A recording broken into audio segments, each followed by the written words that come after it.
आपल्याला as a पापड खाल्लं की जिभेवर बघा तुम्ही थोडीशी चुरचूर व्हायला लागते.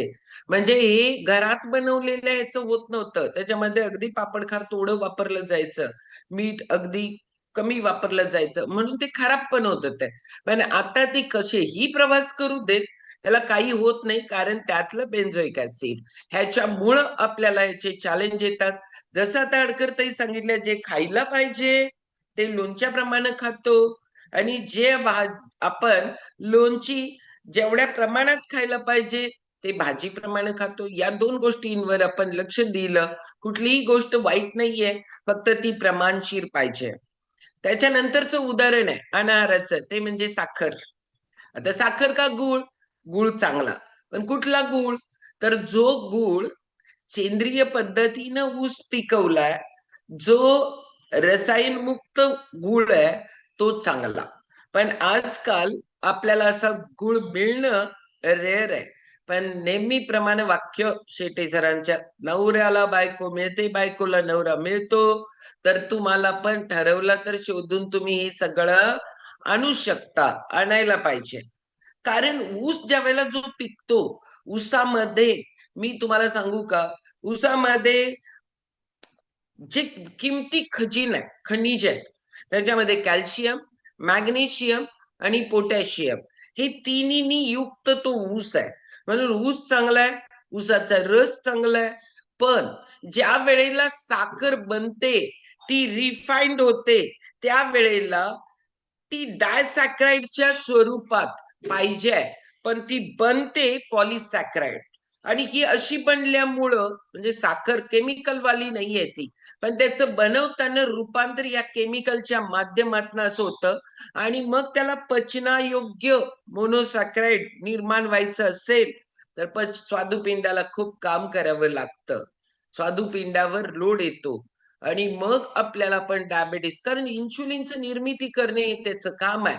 आणि आपण अशी साखर, म्हणून डॉक्टर पहिल्यांदा साखर बंद करा, याचा अर्थ तुम्ही साखर बंद केल्यानंतर त्या स्वादुपिंडावरचा लोड कमी होणार आहे. जी साखर येणार आहे ना, जी साखर रक्तात येणार आहे, त्याच्यावर परिणाम होणार आहे.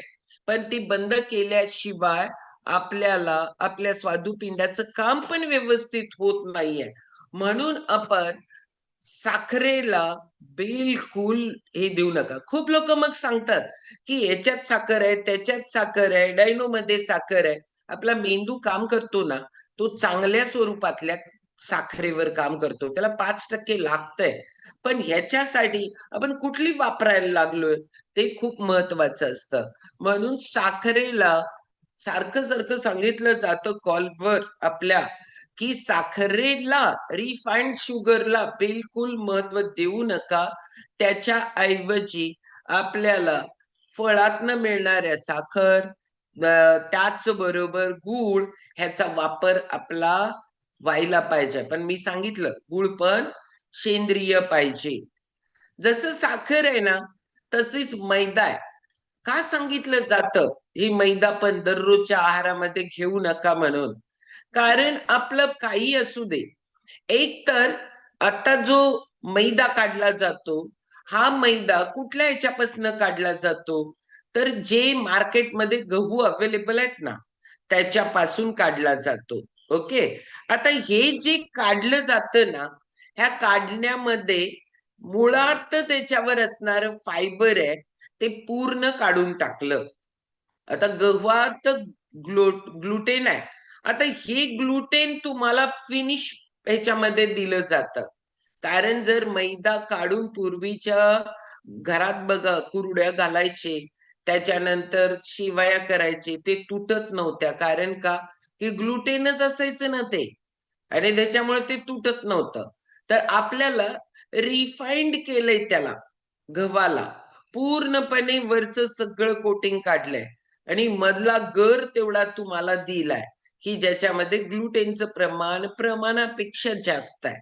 आणि असा मैदा आपण आपल्या, आणि त्याला ऑप्शन, पुरी ही पुढचाच भाग आहे तो, तरी पण ती पिठात पण होते, मैद्यात पण होते. रोटी बाहेर गेला तर ती मैद्याची पण असते आणि गव्हाची पण असते.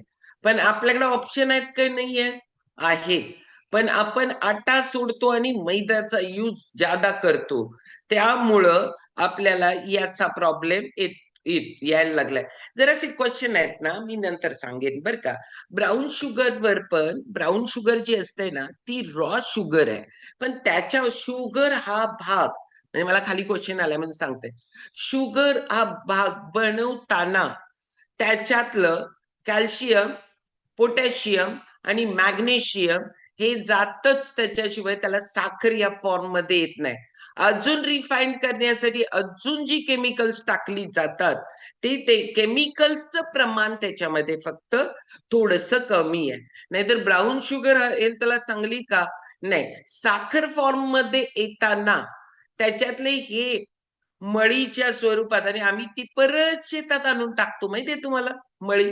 हे मळ आणून टाकली म्हणजे ती त्याच्या फॉर्म मध्ये जाते, ती ऊसातून बाहेर जाते आणि मग ती रस फॉर्म मध्ये आणि ऊसाच्या फॉर्म मध्ये तेवढीच असते.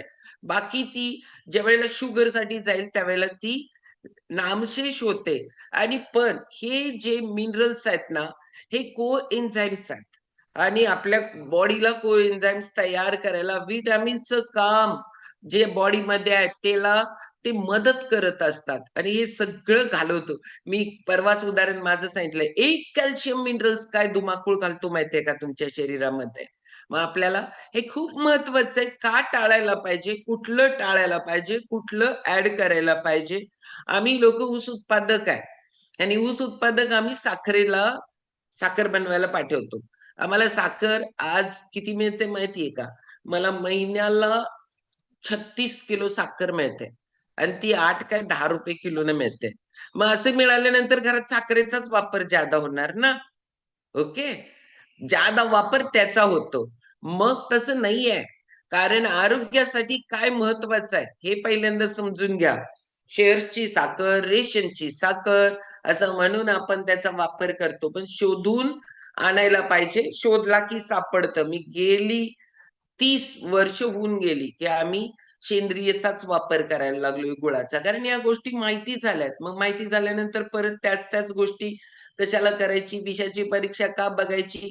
एकदा कॅन्सर होऊन गेलाय तर आपण परत गाफील राहायचं. पण होऊ नये म्हणूनच आधी आपण लक्ष द्यायला पाहिजे. ओके, ह्याच्यानंतर क्वेश्चन टाकला की मी परत जाते, कारण माझ्याकडे लई नॉलेज आहे, कारण मग मी परत त्याच्यावर जाते. तर आपल्याला क्वेश्चन आन्सरला वेळ ठेवू आपण. ह्याच्यानंतर मैदा, म्हणून मैद्याचा वापर हा बिलकुल करू नका, बिलकुल. कारण काय, अनार आहे ते, अनाराचा का वापर करायचा पैसे देऊन.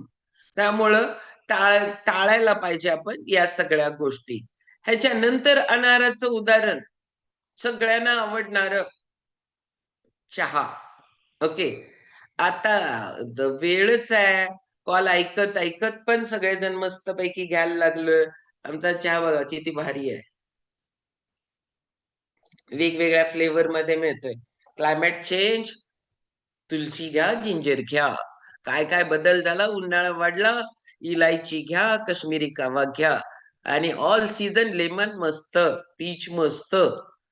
ओके, का आता का नाही प्यायचं किंवा हे, मुळात ब्लॅक टी कोण घेत नाहीयेत. ओके, जी ब्लॅक टी घेत आहेत त्याच्यामध्ये पण टॅनिन आहे. ह्याच्यामध्ये आपल्या शरीरामध्ये हे काम काय करतं, पेशी लेवलला प्रॉब्लेम्स क्रिएट करतं. कारण का, की आपल्याला टॅनिन मुळे की तुमचं भूक कमी होते. तुम्हाला सगळ्यांना लक्षात येते चहा पिल्यानंतर भूक कमी होते, सारखं सारखं चहा पित राहतात. पण आपल्याकडे जो चहा बनतो ना मुळात, तो खूप दुधातला बनतो. त्यामध्ये जादा दूध घालतात. सधन घर, अजून जरा दूध. दूध उत्पादकाला परवडत नाही, त्याच्या घरात दूध आहे पण त्याला परवडत नाही, म्हणून तो एवढंसच वापरतोय. आपल्याला या सगळ्या गोष्टींमध्ये जादा दूध टाकलं, जादा साखर टाकली, जादा पत्ती टाकली, तर तो चहा खूप महाग विकला जातो. कारण अनार आहे, आणि त्याला आपण जादा पैसे देतो आणि घेतो. आजकाल इकडं अमृत तुल्य चहा, त्याच्यानंतर बासुंदी चहा, असे एवढे मोठे मोठे मोठे मोठे बोर्ड लागलेत. मग आपल्याला पण खरंच वाटतं तसं, जसं दिसतं तसं नसतं. मग आपण पण इथं लक्षात घ्यायला पाहिजे, की आपल्याला त्याची घनता वाढते चहा एवढा घट्ट केल्यानंतर. असा चहा पचायला पचन संस्थेवर लोड येतो. केमिकल त्याच्यामधले जे आहेत ना, त्याच्यामुळं बॉडीवर जे एवढं एवढं त्याचा फरक पडतो, की इन्फ्लमेशन, भूक कमी. मी तुम्हाला सांगते बॉडीची इम्युनिटी सिस्टीम पर्यंत याचा फरक पडतो. हिमोग्लोबिनवर त्याचा फरक पडतो, म्हणजे तुमचं तयार होण्यासाठी. या कितीतरी महत्वाची खनिज तुमच्या बॉडीमधली कमी व्हायला लागतात. मग असं जर का अनाहार घेऊन हे एवढं महत्वाची खनिजांवर, बॉडीवर, आपल्या पूर्ण पचन संस्थेवर जर लोड कोण टाकेल सांगा? त्यामुळं जरी ब्लॅक टी, त्या ब्लॅक टी साठी वापरणाऱ्या पत्ती ह्या डस्ट वापरतो आपण, हे नाही वापरायला पाहिजे. मग तुम्ही म्हणाल त्या चहा पूडच्या किमतीच 10,000-10,000 रुपये किलो आहेत, मग ते घ्यायचं का? काही गरज नाही. ह्याच्यापेक्षा आणि त्याच्यामध्ये अजून शेटे सरांचं इन्शुलिन रेजिस्टन्स जेव्हा तुम्ही टॉपिक ऐकता त्या वेळेला लक्षात येतं, की असा दुधातला चहा घेतल्यामुळं इन्शुलिन परत सिक्रीट होतं. किती वेळा खातात तेवढं, किती वेळा पितात तेवढं वेळा सिक्रीट होतं आणि खूपशी लोक उरलं उरलं म्हणून पितात. कुणीतरी आपल्याकडे आदरातिथ्यासाठी चहा हे खूप आदरातिथ्यासाठीच पेय आहे ते. आणि त्याच्यामध्ये आपण कुणाच्या घरी गेलं आणि चहा विचारलं नाही तर त्या व्यक्तीला आयुष्यभर लक्षात ठेवतो. साधं चहा पण विचारलं नाही. खरंच लोकांना नको असतं तर इतका आग्रह करतात लोक, की ते घशात ओतण्यासाठी. एवढाच आग्रह आमचं एनर्जी ड्रिंक ओतण्यासाठी करायला पाहिजे. कारण का की त्याच्यामुळे निदान फायदा तर होईल, तोटा तर होणार नाही. मग आपल्याला ना रिअल की इतका आग्रह करतात. अर्धा, अर्धा, अर्धा तरी घ्याच, अर्धा तरी घ्याच. अतिथी देवो भव आणि त्या अतिथीला आपण हे घालतो. मग या गोष्टींचा शरीरावर जो परिणाम होतो, त्या गोष्टी आपण लक्षात घ्यायला पाहिजे. ओके. हे जर लक्षात घेतलं ना, तर त्याच्या ऐवजी आपण सरबत द्यायला पाहिजे. सरबत दिलं तर चालतं. मग तुम्ही म्हणाल कुठल्या पण सीझन मध्ये कुठलं पण सरबत लिंबू पाणी चालतं ना कुठल्याही ऑल सीझन मध्ये. आवळ्याचं पण चालतं ना, चालतं. मग आपण त्या पद्धतीनं त्यांना प्रोव्हाइड करायला पाहिजे. नको नको म्हणताना द्यायला नसायला पाहिजे. आणि घरातल्या महिलांसाठी स्पेशल टिप्स, टिप्स म्हणायला लागले. तुमचा चहा उरायला नसायला पाहिजे. जेवढा पाहिजे तेवढाच बनायला पाहिजे. जर बाहेर जरी मागितलं तरी तो उरतो थोडा थोडा थोडा रोज पीत बसता सारखं सारखं. उरलंय म्हणता गाळता, उरलंय म्हणता गाळता आणि पिता. पण उरलाय म्हणून का प्यायला तुमचं काय शरीर डस्टबिन आहे? नाही ना. मग कशाला प्यायचं आपण? माझं तरी मला आता माझ्यात फक्त कामवाली बाई एकटीच चहा पिते आमची. ती फ्रेश पीनच झाल्या. किती तिला सांगितलं तर. तिचा बनला की ती नेहमी मला म्हणते, "वहिनी तुमचा अजिबात जादा बनत नाही." माझा कमी बी बनत नाही, जादा बी बनत नाही. मी पिणार असते तर नक्की जादा बनला असता तो. पण मीच पीत नाही म्हणून तो बरोबर बनतो. जेवढं व्यवस्थित मापशीर ठेवलं तर ते व्यवस्थित बनतं. नाही तर हे नाही. त्याच्यामुळं मी ना कारण उरलं म्हणून पिता ऍसिडिटी एवढी होता. आता तुम्ही म्हणाल चहाच्या बद्दल. प्रसाद पाटील डॉक्टर आणि सुजाता काट चहाचे लय पठ्ठे पिणारे. पण मी चहा सोडला योगा शिकायला गेले तेव्हा. कारण का, की मला तिथं 1 महिना त्याच्या आधी मला सिव्हिअर ॲसिडिटी. कितीतरी वेळा एंडोस्कोपी करून घ्यायला लागणार. 1-1 महिन्याची ट्रीटमेंट. ॲसिड पाडलं तर मी खरंच सांगते तुम्हाला याचं साल निघायचं. एवढं. अनिल गाठ सर मला सारखं सांगणार, "चहा सोड. चहामुळं पित्त होतंय, चहा सोड."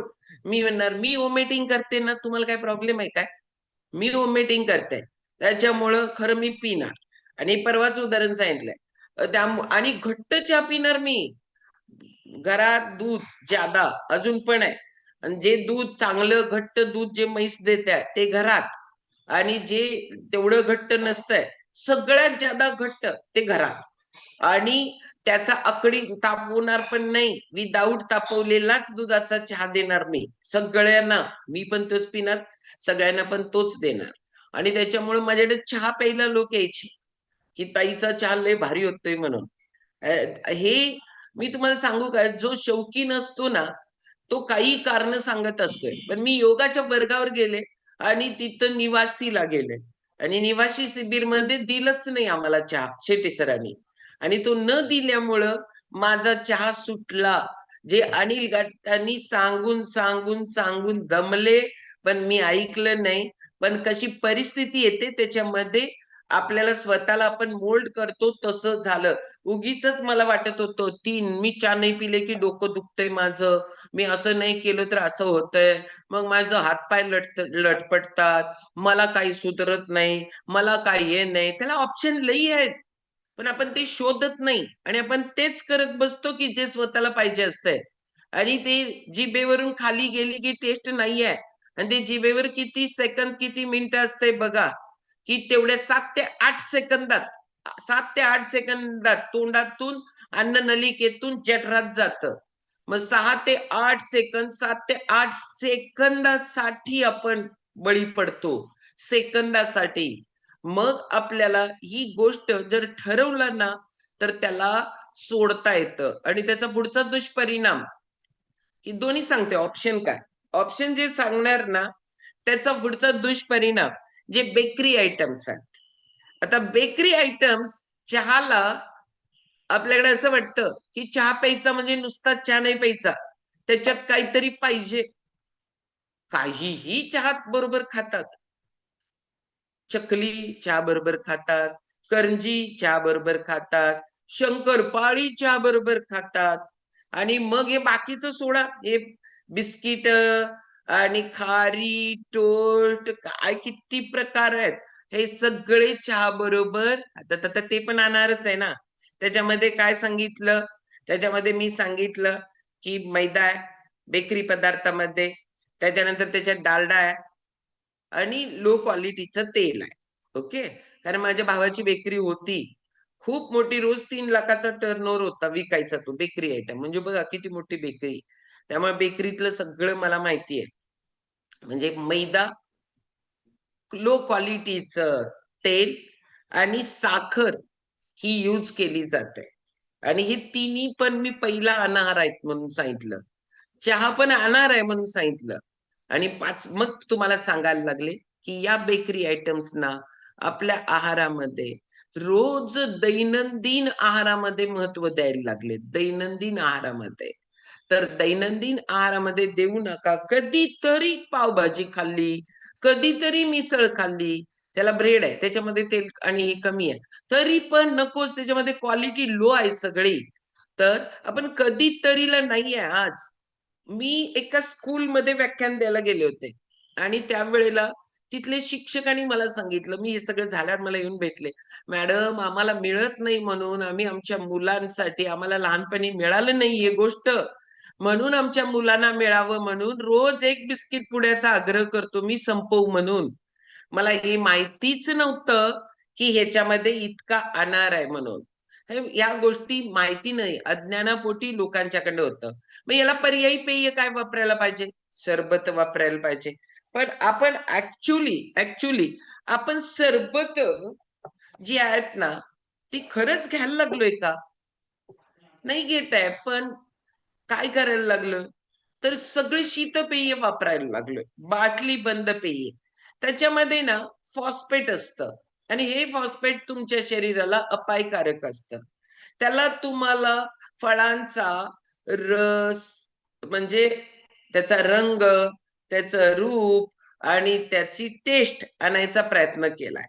पण घरात काढलेला आंबा, तो आंब्याचा रस हा थोड्या वेळानं तो काळपट, पहिला लालसर होतो, मग तो काळपट व्हायला लागतो आणि माझा मँगो हे पेय बिलकुल कलर चेंज करत नाही. तुम्हाला काय वाटतंय? कसं काय असू शकेल? नाहीये ना. ह्या शीतपेयांमध्ये फॉस्फेटचं प्रमाण खूप आहे. त्याला बघा बुडबुडे यायला लागतात. आणि मग असं घेतो ज्यावेळेला आपण असे प्रिझर्व्हेटिव्हज टाकलेलं, असं केमिकल्स टाकलेलं जेव्हा आपण घेतो, त्यावेळेला त्याचा परिणाम आपल्या पचनावर होतो. नुसताच पचनावर होत नाही, त्याचा परिणाम तुमच्या अगदी सेल्युलर लेव्हलवर होतो. त्या सेल्सची कार्यक्षमता कमी व्हायला लागते, फाईट करण्याची क्षमता कमी होते, म्हणून इम्युनिटी कमी होते. कितीतरी गोष्टींवर त्याचा इम्पॅक्ट आहे. मग आपण अशी शीतपेय आपल्या आहारात ठेवायला पाहिजेत का? नाही. मग याच्यामध्ये सरबत चांगली आहे. सरबत. आता मग तुम्ही म्हणाल ॲलोचं सरबत, पण साखर डेन्स आहे ते. खूप साखर भरलेलं काहीच नको आहे. साखर नसणार पाहिजे सरबत. मग लिंबू पाणी, ताक किती भारी आहे सांगा, ही लिक्विड की आपण त्याला छाछ म्हणतात ते. ह्या सगळ्या गोष्टी, आवळा सरबत, मग ह्या सगळ्या गोष्टी सीझनल त्याच्यात गुळ पावडर टाकून तुम्ही बनवलं तर चालतंय. पण आता रेग्युलरच्या ह्याच्यामध्ये रोजच त्याची गरज आहे का नाही? आता गेस्ट आले, गुळ पावडर टाकल्या, हा सरबत बनवलं लिंबूचं, कोकम सगळं चालतं. कोकम चालतं, आवळा चालतं, लिंबू चालतं, अजून काय असतील ते. रिअल फळांचे आपण बनवलेले जी ही सरबत आहेत ना, सरबत ही खूप वेगळी आहेत, शीतपेय खूप वेगळी आहेत. त्यामुळे आपल्या आहार म्हणजे आपण जे आदरातिथ्य करतो ना, ह्याच्यामध्ये ह्या सगळ्याचा वापर केला, सरबतांचा वापर केला तरी चालतो. पण फ्रेंड जेंट्सच्या बाबतीत मित्र भेटलेत तर कोल्ड ड्रिंक्सची ऑर्डर करतो आपण, सरबतांची ऑर्डर करत नाही. तर कोल्ड ड्रिंक्स शरीराला अपायकारक आहे. एकावर एक फ्री मिळतं म्हणून मॉलमधनं मोठे मोठे बॉटल आणतात आणि फ्रीज मध्ये ठेवतात. आदाराती पाहुणे आल्यानंतर पण तेच भरून द्यायला लागलेत लोक. हे आदरातिथ्य 2 लिटरची बॉटली आणून ठेवल्या, 2 वर 2 फ्री मिळते. त्याची कॉस्ट किती आहे माहितीये का? ते येते कितीला माहितीये का आपल्याला? आणि मग फ्री द्यायला त्यांचं काय जातंय? पण ते आणणार आहे, फ्री दिलं तरी घेऊच नका. 1ला पैसे देता म्हणून दुसरं फ्री मिळतंय. पण ते आणणार आहे. बिलकुल शीतपेयांना आपल्या आहारामध्ये दररोजच्या स्थान नको आहे. म्हणजे आपण अनार किती बघितले बघा. अनारामध्ये आपण वनस्पती तूप, पॉलिश केलेले तांदूळ, पापड, लोणची हे बघितलं. गूळ खावा, साखर नको. गरज असेल तरच, गरज नसताना नको. त्याच्यानंतर चहा, कॉफी, बेकरी आयटम्स बघितले, शीतपेय बघितली. एवढं सगळं ह्याच्याही पेक्षा जर सांगायला बसलं तर अनाहारच अनाहार आहे आपल्याला मार्केटमध्ये. पण त्याच्यासाठी आपण खूप पैसे खर्च घालतो आणि त्याचा शरीरावर तुम्हाला वाटेल फक्त पचन संस्थेवर पडतो. बिलकुल नाही. शरीराची जी यंत्रणा असते ना, चुकीचं घातलं पोटामध्ये, साध्या सिंपल भाषेत सांगते, चुकीचं जर पोटामध्ये घातलं ना, त्याला डायजेस्ट करण्यासाठी केमिकल रिएक्शन्स एवढ्या होतात आणि नाही झालेलं त्याला फ्लश करावं लागतं. ते शत्रू आहे म्हणून तुमची सगळी प्रतिकार क्षमता, तुमची सगळी बॉडीची इम्युनिटी, डिफेन्स सिस्टीम बॉडीमध्ये आहे. तिच्यावर विनाकारण लोड टाकतो. कारण का की त्याला शरीराच्या बाहेर टाकायचे आहे. शरीराच्या बाहेर टाकण्यासाठी कार्टिसोल हार्मोन्स बाहेर म्हणजे आपल्याला आणीबाणीमध्ये कार्टिसोल हार्मोन्सचा वापर होत असतो. पण कार्टिसोल हार्मोन्सला आपण इतकं सो करून टाकतो ना, की तुमच्या इमर्जन्सीच्या वेळेला पण ते येणार नाही. अशा स्थितीमध्ये नेतो. कारण बॉडीमध्ये रोज इमर्जन्सी क्रिएट करायला लागलोय. असा अनाहार खाऊन आणि त्याच्यामुळं पूर्ण बॉडीचं मेकॅनिझमवर, बॉडीच्या सेल्सवर एवढा वाईट परिणाम होतो आणि मोठ्या-मोठ्या आजारांना आपण फेस करतो. म्हणजे काय, की टाइप 2 डायबिटीज एकदम होतो का? हळू होतो. आणि त्याच्यामध्ये अजून एक आपण फॅट्स बद्दल पण ते आधीच बघितलं, की गुड फॅट्स खायला पाहिजेत. म्हणजे तेलं जी कुठली खायला पाहिजे, ती मी आधीच्याच ह्याच्यात बोलले होते. ते पण आणणार आहे. कारण त्याचा प्रमाणापेक्षा जादा वापर करतो. आणताना लो क्वालिटी हुडकून आणतो. ₹110 किलो.